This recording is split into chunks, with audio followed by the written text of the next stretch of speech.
Assalamualaikum warahmatullahi wabarakatuh. Kita bertemu lagi di pelajaran matematika hari ini.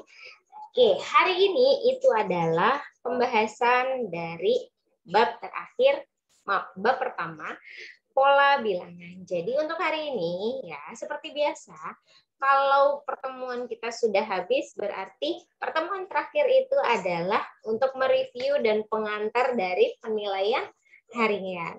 Oke, sebelum kita masuk ke dalam pembelajaran, kita berdoa dulu menurut agama dan kepercayaan masing-masing. Berdoa dimulai. Berdoa selesai. Oke, mudah-mudahan hari ini kalian harus tetap semangat ya untuk menerima pembelajarannya. Nah, saya mengingatkan kembali nih kepada kalian ya untuk selalu jaga kesehatan, jaga kebersihan. Kalau bisa di rumah saja, tidak kemana-mana, ikuti dari anjuran pemerintah ya, dan jangan lupa lakukan 5M apabila kalian terpaksa keluar rumah, maka selalu gunakan masker dan menjaga jarak. Oke?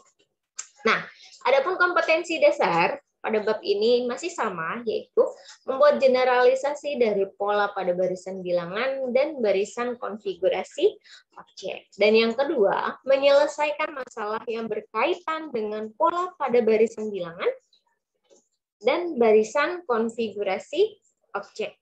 Oke.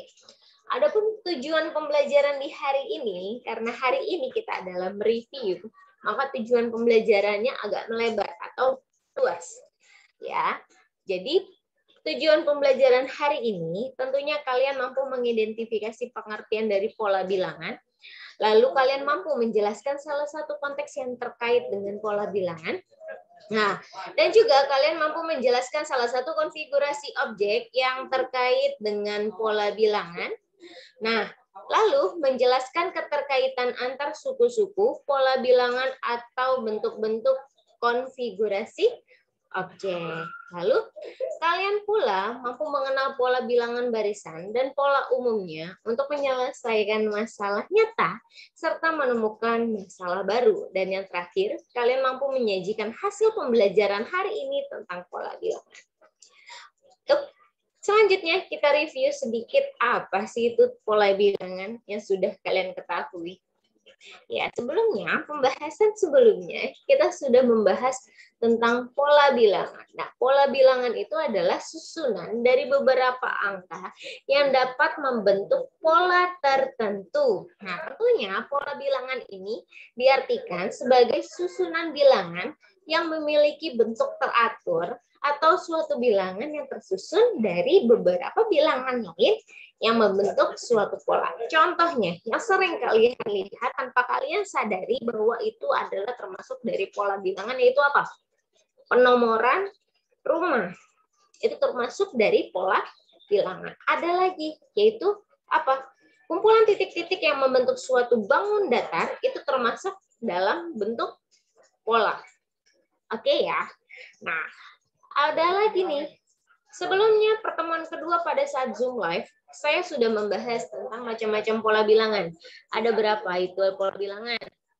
Ayo, 7. Apa tuh? Pola bilangan genap, pola bilangan ganjil, pola bilangan persegi panjang, pola bilangan segitiga, pola bilangan segitiga Pascal, dan yang terakhir adalah pola bilangan Fibonacci. Untuk rumus-rumusnya, kalian tentu sudah hafal tentang rumus-rumus dari macam-macam pola bilangan yang sudah kalian catat di buku tulis kalian masing-masing. Ya, oke, kita masuk pembahasan selanjutnya.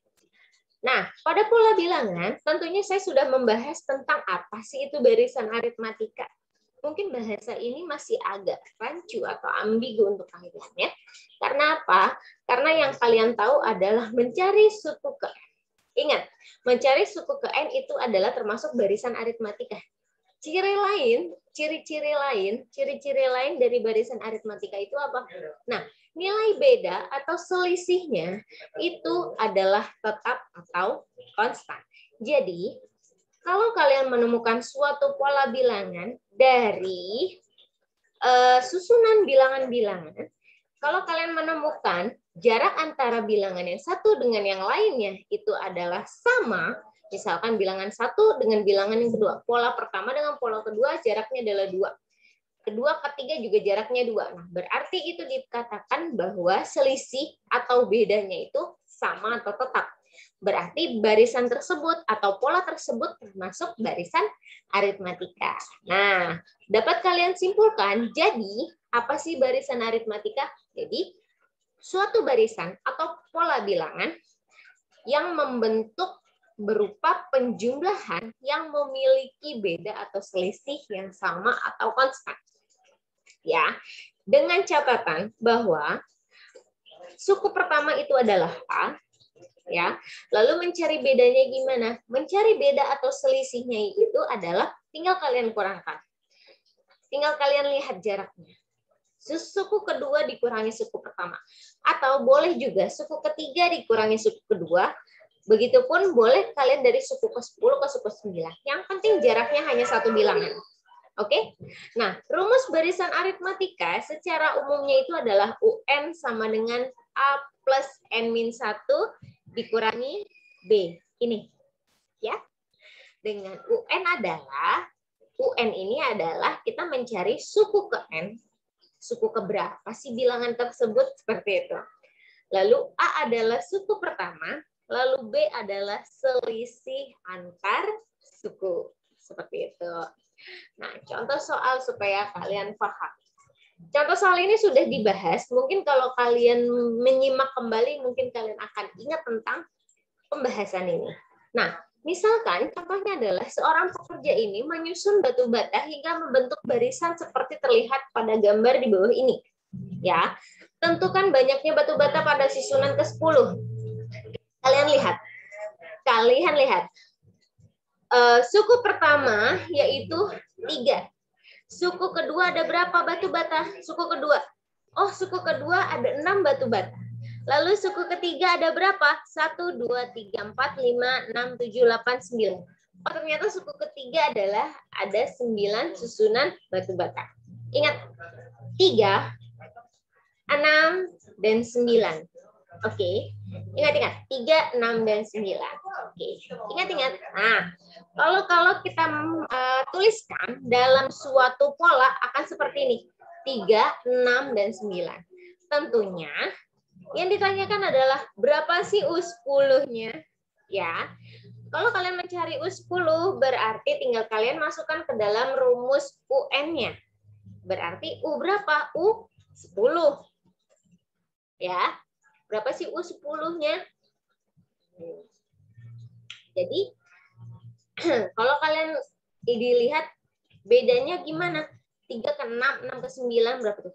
3 ke 6 bedanya adalah berapa? 3. 6 ke 9 juga bedanya adalah 3. Berarti, berapa nilai bedanya? Nilai bedanya adalah 3. Ya. Nah, berarti UN-nya berapa? UN-nya berapa? Kalau kalian bisa tuliskan di buku tulis.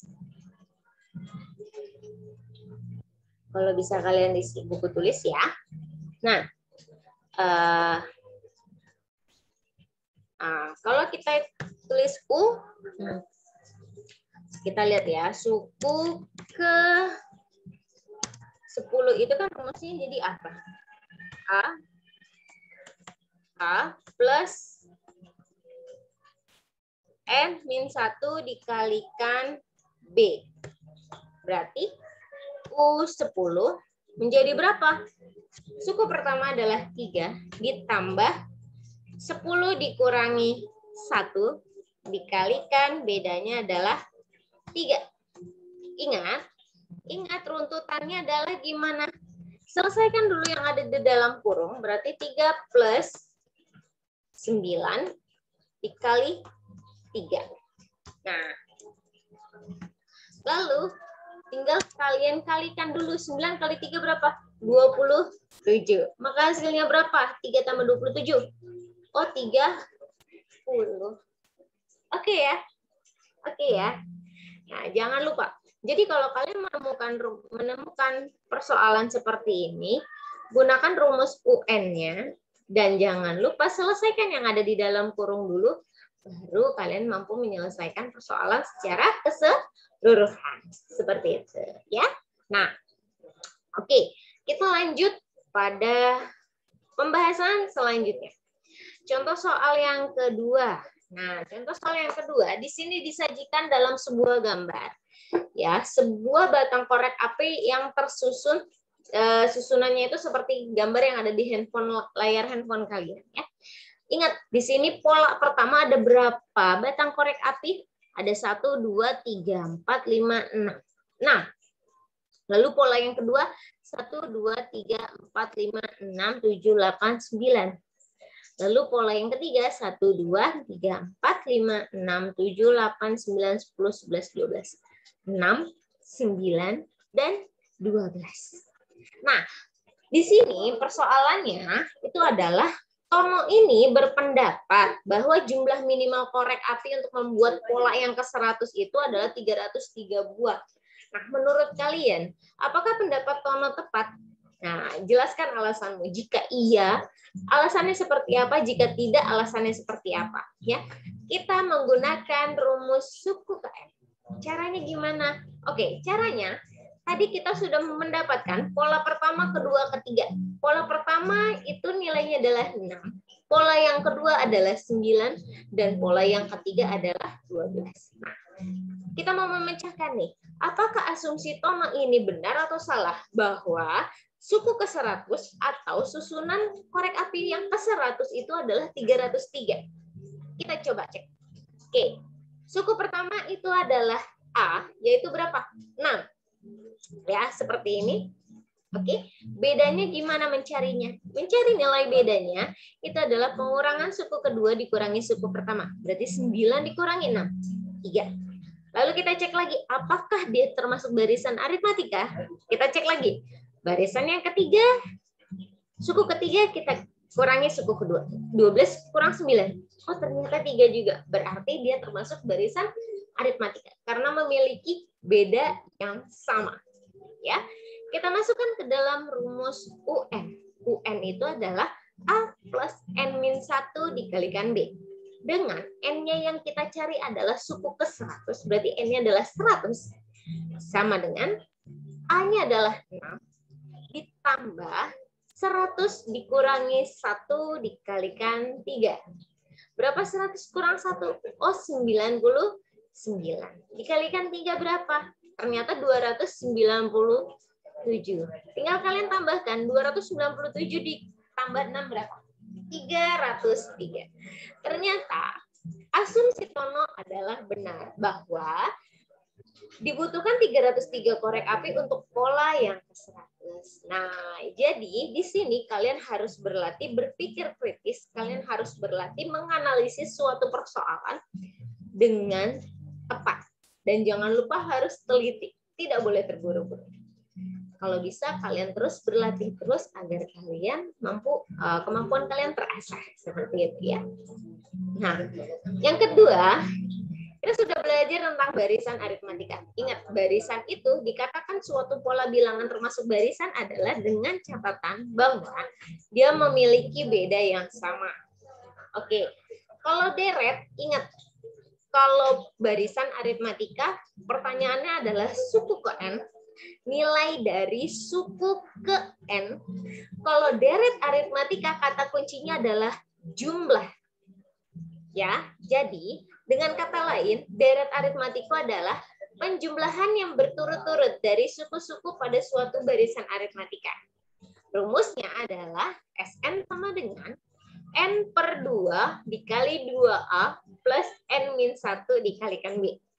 Atau boleh juga menggunakan rumus SN sama dengan N per 2 dikalikan A plus UN. Oke, kita masuk ke contoh soal supaya kalian paham. Diketahui suatu barisan yaitu 3, 7, 11, dan 15. Pertanyaan yang pertama, berapa sih suku pertama? Pertanyaan yang kedua, berapa sih selisihnya? Pertanyaan yang ketiga, berapa nilai suku K? 12. Yang terakhir, berapa jumlah suku pertama, 10 suku pertamanya dari barisan bilangan tersebut? Oke, kita bahas satu persatu. Diketahui bilangannya itu adalah 3, 7, 11, dan 15. Ya.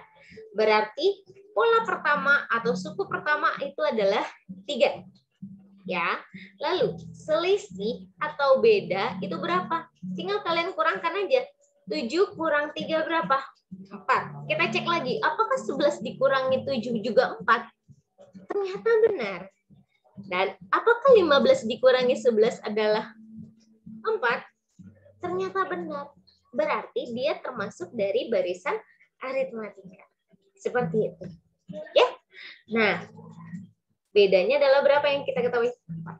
Lalu yang ditanyakan adalah berapa sih suku ke-12? Ingat, pertanyaannya kalau suku ke, berarti dia menggunakan UN.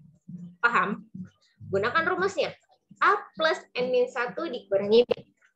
Maka U12 adalah 3 ditambah 12 dikurangi 1 dikalikan 4. 12 kurang 1 berapa? Oh, 11. Dikalikan 4 berapa? 44. Ditambah 3. Berapa 44 tambah 3? Oh, 47. Oke. Nah, yang terakhir, berapa sih jumlah 10 suku pertamanya? Ingat, kata jumlah berarti dia termasuk SN. Ya, yang diminta dalam pertanyaannya adalah jumlah 10 suku pertama, berarti S10. Ya, S10 gunakan rumus SN-nya, yaitu N per 2 dikalikan 2A plus N-1 dikalikan B. Dengan N-nya adalah 10, ya, A-nya adalah 3, dan B-nya adalah 4. Kalian masukkan ke dalam rumus, berarti 10 per 2. 2 kalikan 3 ditambah 10 dikurangi 1 kalikan 4. 10 kurang 1 berapa? 9. 2 kali 3, 6.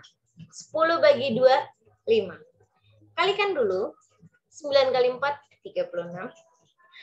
Ditambahkan 6, 42. Dikalikan 5. Berapa hasilnya? 210. Ingat, kata kuncinya, suku ke N berarti dia adalah menggunakan rumus UN. Jumlah suku berarti dia menggunakan rumus SN. Ingat-ingat ya. Oke. Adapun contoh selanjutnya. Contoh selanjutnya ya. Dalam suatu gedung pertemuan terdapat 20 baris kursi. Nah, coba kalian imajinasikan. Suatu gedung pertemuan, kalian melihat suatu gedung pertemuan yang terdapat 20 baris kursi. 20 baris kursi, terdapat 20 baris kursi. Pada barisan yang pertama, itu jumlahnya adalah 15 kursi. 15 kursi. Terus barisan yang kedua, ternyata dia bertambah 2 kursi. Nah, banyak kursi pada barisan berikutnya. 2 lebih banyak dari baris sebelumnya. Berarti semakin ke belakang, semakin bertambahnya barisan, maka bertambahlah pula kursi yang ada di barisan tersebut. Berarti 15 jadi 17, tambah lagi 2, 19, berapa lagi? 21, dan seterusnya sampai suku ke-20 atau baris ke-20. Ingat, pertanyaannya adalah, tentukan banyak kursi pada baris paling akhir. Tentukan banyak kursi pada baris paling akhir. Berarti ini menentukan apa? UN atau SN? UN. Kalau kalimatnya di situ nanti ada kata jumlah, berarti ini SN. Ingatnya seperti itu. Kalau yang ditanyakan hanya tentukan banyak kursi pada barisan paling akhir, berarti yang diminta adalah U20. Karena barisan terakhir adalah 20.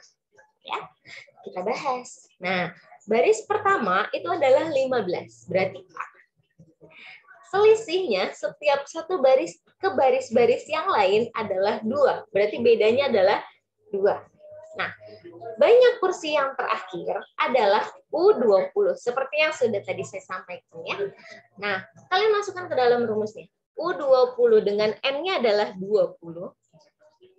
A-nya adalah 15. Bedanya adalah 2. Berarti kurangkan dulu yang ada di dalam kurung. 20 dikurangi 1, 19. Dikalikan 2, 38. Ditambah 15. Oh, ternyata 50. 3. Jadi kesimpulannya pada barisan akhir itu totalnya adalah 53 kursi. Tanpa kalian harus menghitung dari barisan pertama, kedua, ketiga, sampai terakhir. Jadi kegunaan dari pola bilangan atau bagiannya adalah barisan aritmatika dan deret aritmatika itu adalah seperti ini. Jadi kalian dapat menentukan sesuatu nilai tertentu tanpa kalian harus terjun langsung dan menghitung secara satu persatu. Ya, itulah matematika. Gitu. Sebenarnya ini adalah ilmu yang sering kali kalian lihat. Sebenarnya permasalahan ini sering kali kalian lihat, tapi kalian tidak tahu ini istilah ini apa. Nah, sekarang kalian sudah belajar tentang pola bilangan, berarti jika kalian menemukan suatu permasalahan, kalian bisa menyelesaikannya dengan algoritma yang benar dan tepat. Oke? Nah, berarti cukup sekian untuk review dan pengantar penilaian harian hari ini. Dan tentunya penilaian harian akan saya share kembali kepada kalian linknya. Ya, tentunya dengan catatan bahwa kalian harus menyimak review ini terlebih dahulu baru kalian dapat menyelesaikan penilaian harian. Dan jangan lupa untuk selalu membuka catatan kalian dan terus berlatih latihan soal dari buku-buku yang ada di rumah kalian. Ya. Jadi belajar di mana saja, yang penting kalian itu harus membuka atau mampu menerima pengetahuan yang luas seperti itu. Oke, terima kasih untuk pertemuan kali ini. Cukup sampai sekian ya. Dan penilaian hariannya mohon kerjakan dengan teliti dan benar. Ya, kalau bisa jangan mencontek, apalagi ngeliat Google ya. Jadi kalau bisa kalian berlatih sendiri supaya kalian tahu kemampuan kalian sampai. Cukup sekian dari saya. Wassalamualaikum warahmatullahi wabarakatuh.